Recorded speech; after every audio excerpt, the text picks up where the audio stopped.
Hello food lovers, আসসালামু আলাইকুম। আশা করি সবাই অনেক বেশি ভালো আছেন। মাছ দিয়ে কিভাবে মজার মজার মাংসের ফ্লেভারের টিকা তৈরি করা যায় তা আমি আজকের রেসিপিতে ট্রিক্স এবং ট্রিক সহ আপনাদেরকে দেখাবো। তো চলুন কথা না বাড়িয়ে let's start with Karim's cooking recipe.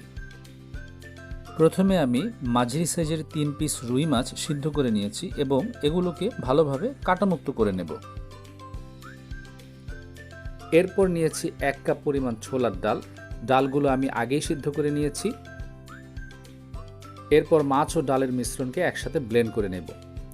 এ পর্যায়ে আমি 1 কাপ পরিমাণ পেঁয়াজ কুচি, 1 কাপ পরিমাণ ধনেপাতা কুচি, 5-6টা কাঁচামরিচের টুকরো একসাথে সামান্য তেলে ভেজে নেব।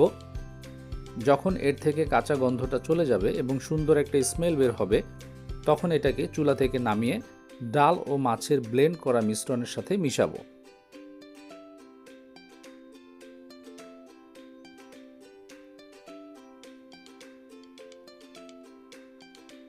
এর সাথে নিয়ে নিচ্ছি 1 টেবিল চামচ গরম মশলার গুঁড়ো, 1 টেবিল চামচ সয়াবিন তেল এবং স্বাদ মতো লবণ।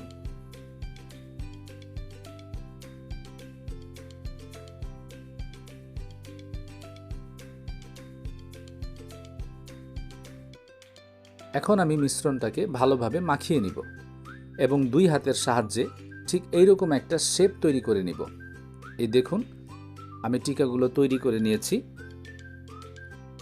ঠিক এইরকম শেপ আকৃতি দিয়ে টিকাগুলো তৈরি করে নেব। এরপর একটি বাটিতে ডিমের সাদা অংশ নিয়ে সামান্য লবণ মিশিয়ে নেব। এরপর একটি ফ্রাই প্যানের মধ্যে 1/2 কাপ পরিমাণ সয়াবিন তেল নেব এবং তেলটাকে সামান্য একটু গরম হয়ে গেলে এর মধ্যে ডিমের সাদা অংশে মাখিয়ে টিকাগুলো ফ্রাই প্যানের মধ্যে ভালোভাবে উল্টিয়ে পাল্টিয়ে ভেজে নেব।